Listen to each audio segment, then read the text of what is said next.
تو یہ اللہ پاک کی طرف سے تھا اور اللہ پاک فرما رہا ہے اور ہم نے ایک بڑا ذبیحہ اس کے فدیے میں دے دیا، یعنی فدیے میں دے دیا یعنی کہ حضرت اسماعیل علیہ السلام کے بدلے میں دے دیا، جس کو آج تک جو ہے وہ ہم مسلمان فالو کر رہے ہیں ان کی سنت کو، ٹھیک ہے نا. ہم بھی جو ہے وہ حلال جانوروں کی قربانی کرتے ہیں. اس کے بعد دیکھیے حج اور قربانی کی فرضیت. حج اور قربانی دونوں ایک ساتھ ہے، ان کو الگ الگ نہیں کیا جا سکتا. دنیا بھر کے مسلمان حج ادا کرنے کے لیے خانہ کعبہ جاتے ہیں. یہ سب جانتے ہیں کہ کہاں حج ہوتا ہے؟ خانہ کعبہ میں، اللہ پاک کے گھر میں، جہاں وہ حج کے ارکان ادا کرتے ہیں. حج کے ارکان ہیں، مختلف کام ہوتے ہیں اس میں، وہ کرتے ہیں.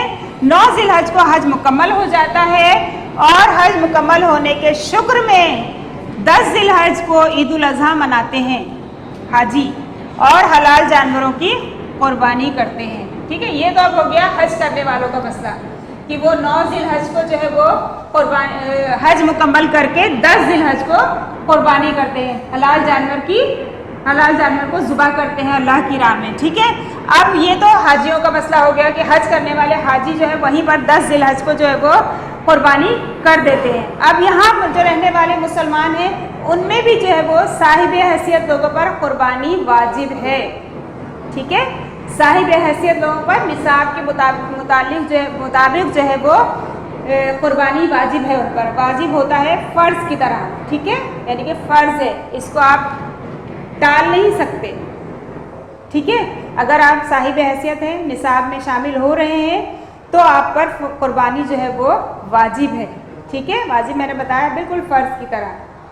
تو قربانی کرنا آپ پر فرض ہے. آپ قربانی کو ٹال نہیں سکتے کہ مجھ پہ اتنا قرض ہے، مجھے یہ کرنا ہے، مجھے وہ کرنا ہے، مجھے گھر خریدنا ہے، مجھے شادی کرنا ہے، مجھے دکان لینا ہے، مجھے دکان کا سامان لینا ہے. یہ سب کچھ جو ہے وہ آپ یہ مسائل جو ہے وہ نہیں پیش کر سکتے. ٹھیک ہے، یہ عذر نہیں پیش کر سکتے، بلکہ آپ صاحب حیثیت ہیں، نصاب میں شامل ہیں تو آپ کو قربانی کرنا واجب ہے. ٹھیک ہے، اب میں نے آپ کو بتا دیا کہ حاجی جو ہے وہیں پر جو ہے وہ خانہ کعبہ میں ہی جو ہے وہ حج ادا کر کے 9 ذی الحج کو 10 کو قربانی کر دیتے ہیں. اور جو دوسرے مسلمان ہیں، دوسری جگہ رہنے والے مسلمان ہیں جو حج کرنے نہیں جا سکے، وہ بھی اگر نصاب میں شامل ہوتے ہیں، صاحب حیثیت ہیں، تو اچھے سے اچھا، خوبصورت سے خوبصورت جانور جو ہے وہ اللہ کی راہ میں قربان کریں گے. ٹھیک ہے، یہ بھی واجب ہے. اب قربانی کا جانور کیسا ہونا چاہیے یہ بھی دیکھ لیجئے آپ کہ قربانی کے جانور میں کوئی نقص نہ ہو، یعنی کہ اس کے سینگ صحیح ہوں، اس کے کان ٹھیک ہوں، آنکھ، ناک، دانت سب کچھ آپ اچھی طرح سے جو ہے وہ چیک کر لیں. اس کے بعد ہے جانور بیمار اور بہت کمزور نہ ہو. اب ایسا بھی نہ ہو کہ عیدگاہ تک، وہ قربان گاہ تک جو ہے وہ چل کر بھی نہ جا سکے، جہاں آپ کو قربانی کرنا ہے وہاں بھی وہ نہ پہنچ سکے، اتنا بیمار اور کمزور ہو. اور جانور کے جسم پر کوئی زخم نہ ہو. ٹھیک ہے، کسی طرح سے وہ زخمی نہ ہو. اس کے بعد ہے جانور خریدتے وقت دکھاوا نہ کیا جائے، کیونکہ قربانی اللہ پاک کے لیے کی جاتی ہے، لوگوں کے لیے نہیں. یہ اکثر لوگ کرتے ہیں کہ ہمیں بڑے سے بڑا جانور لینا ہے، یہ ایسا جانور لینا ہے، ویسا اس نے ایسا لیا ہم ایسا لیں گے. تو یہ چیز نہیں ہے. یہ چیز صرف اور صرف آپ اللہ پاک کے لیے کر رہے ہیں. تو اللہ پاک تو ایسا نہیں چاہتا، دکھاوا، ہرس، ہے نا، یہ نہیں چاہتا اللہ پاک. اللہ پاک یہ چاہتا ہے، صرف آپ کا جذبہ دیکھتا ہے. اللہ پاک آپ کی نیت کو دیکھتا ہے کہ آپ کی نیت کیا ہے اور آپ کس جذبے سے جو ہے وہ قربانی کر رہے ہیں. ٹھیک ہے، تو یہ لوگوں کے لیے نہیں کی جاتی ہے. صرف اور صرف یہ ذہن میں رہنا چاہیے ہر مسلمان کے کہ یہ صرف اور صرف اللہ کے لیے، اللہ کی راہ میں ہے. ٹھیک ہے، اب آپ اپنی حیثیت کے مطابق جو ہے وہ جانور لے لیں. جانور کے کھانے پینے کا خیال رکھا جائے. جب جانور قربانی کے لیے خرید لیا جاتا ہے تو وہ بہت اہم ہو جاتا ہے، وہ دوسرے جانوروں کی طرح نہیں رہتا پھر. ٹھیک ہے، اس کی تعظیم، اس کا خیال رکھنا، ہر طرح سے اس کا خیال، اس کے کھانے پینے کا، اس کے چلنے پھرنے کا، ہر چیز کا خیال رکھنا پھر آپ پر ہے، لازم ہے آپ پر. ٹھیک ہے، کیونکہ وہ قربانی کا جانور ہے اور دوسرے جانوروں سے الگ ہے. اس کے بعد ہے قربانی کے وقت تیز چھری استعمال کی جائے تاکہ تکلیف جو ہے وہ کم ہو. یہ تو ہمارے نبی نے بھی فرمایا ہے کہ قربانی کے لیے جب آپ جانور کو ذبح کرنے کے لیے جائیں تو چھری ایسی استعمال کریں کہ فوراً ہی وہ ذبح ہو جائے تاکہ تکلیف جو ہے اس کو کم سے کم ہو. اگر آپ تکلیف زیادہ دے رہے ہیں تو یہ بھی آپ گناہ گار ہوں گے پھر. ٹھیک ہے، اس کے بعد ہے صحابہ نے جو ہے ایک بار ہمارے نبی صلی اللہ علیہ وآلہ وسلم سے پوچھا کہ یا رسول اللہ صلی اللہ علیہ وآلہ وسلم ان قربانیوں میں ہمارا کیا اجر ہے؟ تو ہمارے نبی نے اس پر فرمایا کہ قربانی کے جانور کے ہر بال کے بدلے میں ایک نیکی ہے. اب آپ دیکھیے ان کے بال ہم گن نہیں سکتے، ان گنت بال، بے شمار بال ہیں ان کے جسم پر، ٹھیک ہے نا. تو اس کے ہر بال کے بدلے میں جو ہے وہ آپ کو ایک ایک نیکی مل رہی ہے. تو آپ سوچ لیجئے کہ بے شمار آپ کو نیکیاں مل رہی ہیں، اس کا کوئی حساب نہیں ہے، اس کی کوئی گنتی نہیں ہے. تو آپ دیکھیے کہ جو ہے وہ دکھاوے کے بجائے جو ہے وہ صرف اور صرف اللہ کی رضا کے لیے، اور جو وہ جذبہ حضرت ابراہیم علیہ السلام کا تھا اللہ کی راہ میں اپنے بیٹے کو قربان کرنے کا، وہ سامنے رکھیے، اس کو سوچئے اور اس حساب سے جو ہے وہ قربانی کیجئے، تاکہ آپ کو جانور کے ہر بال کے بدلے میں جو ہے وہ نیکی ملے. ٹھیک ہے، یہ تو ہم نے دیکھ لی اس سبق کی، اس عنوان کی جو ہے اہم باتیں. اب ہم جو ہے وہ اس کی تفصیلات پڑھیں گے، ٹھیک ہے، جو ہم سبق کے ذریعے پڑھ سکتے ہیں. اب ہم اس کو تفصیل سے پڑھ لیتے ہیں کہ اس سبق میں ہمیں کیا جو ہے وہ سنت ابراہیمی کے بارے میں تفصیلات بیان کی گئی ہیں، ٹھیک ہے، ہمیں فراہم کی گئی ہیں. سب سے پہلے اس سبق کا مقصد دیکھ لیجئے. عید الاضحیٰ مقصد ہے اس کا سنت ابراہیمی علیہ السلام کی اہمیت اور عید کے تہوار کی تفصیلات بیان کرنا. عید الاضحیٰ مسلمانوں کا دوسرا بڑا خوشی کا تہوار ہے جو حج ادا کرنے کے بعد منایا جاتا ہے. اضحیٰ عربی زبان میں قربانی کو کہتے ہیں. عید الاضحیٰ کے دن ہم حضرت ابراہیم علیہ السلام کی سنت کو دہراتے ہوئے اس بات کا عہد کرتے ہیں کہ ہمیں اللہ تعالیٰ کی راہ میں اپنی سب سے پیاری چیز کو قربان کرنے کے لیے پیش رہنا چاہیے، یعنی کہ آگے رہنا چاہیے. حضرت ابراہیم علیہ السلام کا جذبہ اور حضرت اسماعیل علیہ السلام کی فرما برداری. بچوں، کیا آپ جانتے ہیں کہ عید الاضحیٰ کی ابتدا کیسے ہوئی؟ ایک بار حضرت ابراہیم علیہ السلام نے 3 دن تک ایک ہی خواب دیکھا کہ وہ اپنے پیارے بیٹے حضرت اسماعیل علیہ السلام کو ذبح کر رہے ہیں. حضرت ابراہیم علیہ السلام نے حضرت اسماعیل علیہ السلام یعنی کہ اپنے بیٹے کو خواب سنایا اور ان سے پوچھا کہ تمہاری کیا رائے ہے، یعنی ان سے ان کی رائے پوچھی کہ میں کیا کروں اب. تو فرما بردار بیٹے نے کہا، ابا جان آپ اللہ تعالیٰ کا حکم پورا کیجئے، انشاءاللہ آپ مجھے صبر کرنے والوں میں پائیں گے. حضرت اسماعیل علیہ السلام کا یہ جواب سن کر حضرت ابراہیم علیہ السلام مطمئن ہو گئے، یعنی کہ انہیں بہت اطمینان ہوا کہ میرے بیٹے نے اجازت دے دی ہے، اور اپنے پیارے بیٹے کو اللہ تعالیٰ کی راہ میں قربان کرنے کا فیصلہ کر لیا. قربان کرنے سے پہلے حضرت ابراہیم علیہ السلام نے حضرت اسماعیل علیہ السلام کو کروٹ کے بل لٹا دیا. میں نے آپ کو بتایا تھا نا کہ ظاہر سیدھا لٹاتے تو ان کا چہرہ نظر آتا، اور باپ جو ہے وہ بیٹے کو کیسے ذبح کرتا، بہت پیار آتا بیٹے پر. ظاہر اولاد سب سے قیمتی چیز ہوتی ہے، سب سے پیاری چیز ہوتی ہے. اس لیے حضرت اسماعیل علیہ السلام کو حضرت ابراہیم علیہ السلام نے کروٹ کے بل لٹا دیا کہ کہیں بیٹے کی صورت دیکھ کر اللہ تعالیٰ کا حکم پورا نہ کر پائیں. ظاہر بیٹا بہت پیارا تھا، تو ان کی صورت دیکھ کر آپ کو پتا ہے کہ حضرت ابراہیم علیہ السلام کے جو یہ بیٹے تھے بہت منتوں مرادوں کے بعد پیدا ہونے والے بیٹے تھے یہ، ٹھیک ہے، تو ظاہر بہت پیارے ہوں گے.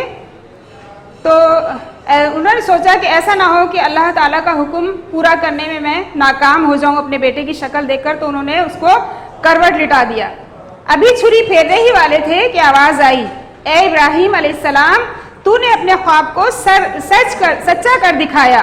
بے شک ہم نیکی کرنے والوں کو اسی طرح جزا دیتے ہیں. دراصل یہ ایک بہت بڑا امتحان تھا. امتحان ہی تھا نا کہ حضرت ابراہیم علیہ السلام جو ہے وہ اپنے بیٹے کو ذبح کرے، لیکن وہ اس امتحان میں پورے اترے، کامیاب ہوئے. حضرت جبرائیل علیہ السلام نے اسی وقت اللہ تعالیٰ کے حکم سے آپ علیہ السلام کو قربانی کے لیے ایک دمبا پیش کیا. حضرت ابراہیم علیہ السلام نے اللہ تعالیٰ کے امتحان میں کامیاب ہونے پر شکر ادا کرتے ہوئے دمبا قربان کیا. اس دن سے ہم اس واقعے کی یاد میں قربانی کرتے ہیں. اللہ تعالیٰ نے حضرت ابراہیم علیہ السلام کے اس عظیم جذبے کو اور حضرت اسماعیل علیہ السلام کی قربانی کو پسند کرتے ہوئے قرآن میں فرمایا، اور ہم نے ایک بڑا ذبیحہ اس کے فدیے میں دے دیا، یعنی کہ حضرت اسماعیل علیہ السلام کی جگہ جو ہے وہ ایک دمبا آ گیا، اور جو ہے یہ اللہ پاک کی طرف سے آیا تھا، اس لیے اللہ پاک فرما رہا ہے اور ہم نے ایک بڑا ذبیحہ اس کے فدیے میں دے دیا، یعنی کہ ان کے بدلے جو ہے وہ دمبا بھیج دیا. اب دیکھیے حج اور قربانی کی فرضیت. دنیا بھر سے مسلمان حج ادا کرنے کے لیے خانہ کعبہ جاتے ہیں، جہاں وہ حج کے ارکان ادا کرتے ہیں۔ 9 ذی الحج کو حج مکمل ہو جاتا ہے، اور حج مکمل ہونے کے شکر میں اگلے دن یعنی 10 ذی الحج کو عید الاضحیٰ مناتے ہیں، جس میں حلال جانور مثلاً اونٹ، گائیں، بکرا، دمبا، مینڈھا یا بیل وغیرہ قربان کرتے ہیں۔ وہ لوگ جو حج ادا کرنے والوں میں شامل نہیں مگر صاحب حیثیت ہیں، ان پر بھی قربانی فرض ہے، اور وہ بھی اس فرض کو ضرور ادا کرتے ہیں۔ ذی الحج کا مہینہ شروع ہوتے ہی قربانی کے جانور خریدنے کی تیاریاں شروع ہو جاتی ہیں، اور اس موقع پر سبھی دلچسپی لیتے ہیں۔ آپ نے دیکھا خاص طور پر بچے بہت دلچسپی لیتے ہیں۔ اب ہم دیکھیں گے قربانی کا جانور کیسا ہونا چاہیے۔ ظاہر ہے قربانی کا جانور خریدنے کا موقع آتا ہے تو اس کے بارے میں بھی جو احتیاط بتائی گئی ہے وہ ہم دیکھ لیتے ہیں۔ قربانی ایک اہم فرض ہے، اس لیے قربانی کا جانور خریدنے اور اس کا خیال رکھنے کے لیے مندرجہ ذیل باتیں یاد رکھنا ضروری ہیں۔ نمبر 1، قربانی کے جانور میں کوئی نقص نہ ہو، یعنی جانور کا سینگ، کان، دم، دانت یا ٹانگ ٹوٹی ہوئی نہ ہو، یعنی کہ سب اچھی طرح سے آپ چیک کر لیجئے۔ اس کے بعد ہے جانور کے جسم پر کوئی زخم نہ ہو، کسی طرح سے وہ زخمی نہ ہو۔ نمبر 3 ہے جانور بیمار نہ ہو اور نہ ہی اتنا کمزور ہو کہ قربانی کی جگہ تک چل کر نہ جا سکے، ٹھیک ہے، اتنا جو ہے وہ کمزور یا اتنا بیمار نہ ہو۔ اس کے بعد ہے نمبر 4، جانور خریدتے وقت دکھاوا نہ کیا جائے، جیسے میں نے آپ کو بڑے تفصیل سے بتایا ہے کہ دکھاوا نہ کیا جائے، یعنی سب سے بڑا یا سب سے مہنگا جانور خرید کر دکھاوا کرنا گناہ ہے، ٹھیک ہے، کیونکہ قربانی اللہ تعالیٰ کے لیے کی جاتی ہے، لوگوں کو دکھانے کے لیے نہیں۔ اس کے بعد ہے نمبر 5، جانور کے کھانے اور پینے کا صحیح طرح خیال رکھا جائے۔ میں نے بتایا نا جب جانور قربانی کے لیے خرید لیا جاتا ہے تو وہ بہت اہم ہو جاتا ہے، تو اس لیے ہمیں جو ہے وہ اس کا ہر طرح خیال رکھنا ہے، اس کی ہر ضرورت کا جو ہے وہ ہمیں خیال رکھنا ہے، اور خاص طور پر کھانے پینے کا۔ اس کے بعد ہے نمبر 6، قربانی کے وقت تیز چھری استعمال کی جائے تاکہ جانور کو ذبح کرتے وقت کم سے کم تکلیف ہو۔ قربانی کے متعلق ایک بار صحابہ کرام رضی اللہ تعالی عنہم نے حضور اکرم صلی اللہ علیہ وآلہ وسلم سے عرض کیا، یا رسول اللہ صلی اللہ علیہ وآلہ وسلم، ان قربانیوں میں ہمارے لیے کیا اجر ہے؟ آپ صلی اللہ علیہ وآلہ وسلم نے فرمایا، قربانی کے جانور کے ہر بال کے بدلے میں ایک نیکی ہے۔ اب آپ دیکھ لیجئے بے شمار بال ہوتے ہیں، کوئی حساب نہیں، کوئی گنتی نہیں ہو سکتی ان کی، اور آپ کی نیکیاں بھی ایسے ہی ہوں گی اگر آپ نے پورے جذبے اور اللہ کی راہ میں جو ہے وہ قربانی کی ہو، ٹھیک ہے، آپ کو بھی جو ہے وہ بے شمار اور بلا حساب، کوئی اس کا جو شمار نہیں ہو، کوئی اس کی گنتی نہیں ہو سکتی، اتنی نیکیاں آپ کو مل سکتی ہیں۔ اب دیکھیے عید الاضحیٰ کا دن، عید کی صبح لوگ نہا دھو کر نئے یا صاف ستھرے کپڑے پہن کر عید کی نماز پڑھنے عیدگاہ جاتے ہیں، پھر عید کی نماز پڑھ کر قربانی کرتے ہیں۔ قربانی اکیلے بھی کر سکتے ہیں اور مل کر بھی، یعنی کہ بعض لوگ گائے، بیل یا اونٹ وغیرہ میں حصہ ڈالتے ہیں۔ قربانی کے بعد لوگ اپنے رشتہ داروں، دوستوں، غریبوں میں گوشت بانٹتے ہیں۔ اس موقع پر اکثر لوگ اپنے خاندان والوں کے ساتھ مل کر یا پھر بہت سے دوست ایک جگہ جمع ہو کر قربانی کے گوشت سے مزیدار کھانے تیار کرتے ہیں۔ 10، 11، 12 ذی الحج قربانی کے دن ہے۔ 10 ذی الحج کو نماز عید ادا کرنے کے بعد سے لے کر 12 ذی الحج کو عصر کے وقت تک قربانی کی جا سکتی ہے، یعنی کہ قربانی کرنے کے لیے آپ کے پاس 3 دن دیے گئے ہیں۔ اب دیکھیے انہوں نے چھوٹی سی بات آپ سے پوچھی ہے، سوچیں اور بتائیں اللہ تعالیٰ نے حضرت ابراہیم علیہ السلام کو خواب کیوں دکھایا؟ اب آپ سوچ کے مجھے بتائیے گا، اپنی کاپی میں لکھ کر لائیے گا، ٹھیک ہے۔ میں سرسری سے بتا دیتی ہوں آپ کو کہ اگر ایسا نہیں ہوتا تو ہم قربانی کیسے کر رہے ہوتے، ہم اس سنت کو کیسے جو ہے وہ یاد کر رہے ہوتے، ہے نا، نہیں ہوتا ایسا۔ تو اس لیے جو اللہ پاک نے جو یہ خواب ہمارے نبی حضرت ابراہیم پیغمبر حضرت ابراہیم علیہ السلام کو جو ہے وہ دکھایا تاکہ جو ہے وہ ہم قربانی کر سکیں، ہر سال جو ہے ان کی یاد میں جو ہے وہ حلال جانوروں کی قربانی کر سکیں۔ اب اس کی ایکسرسائز دی ہوئی ہے، یہ بھی جو ہے وہ آپ سولوشن سے دیکھ کے کریں گے، صحیح غلط کے نشان ہے، یہ بھی آپ سولوشن سے دیکھ کے کر لیں گے۔ حضرت اسماعیل علیہ السلام نے خواب دیکھا، نہیں. کس نے دیکھا تھا؟ حضرت ابراہیم علیہ السلام، ان کے والد نے دیکھا تھا خواب. غلط ہے یہ. اس کے بعد ہے حضرت جبرائیل علیہ السلام نے حضرت ابراہیم علیہ السلام کو دمبا پیش کیا. صحیح ہے، یہ اللہ پاک نے حضرت جبرائیل علیہ السلام کے ذریعے ہی دمبا جو ہے وہ ان کے پاس بھیجا تھا. اس کے بعد ہے نمبر 3، حج 9 ذی الحج کو ادا کرتے ہیں.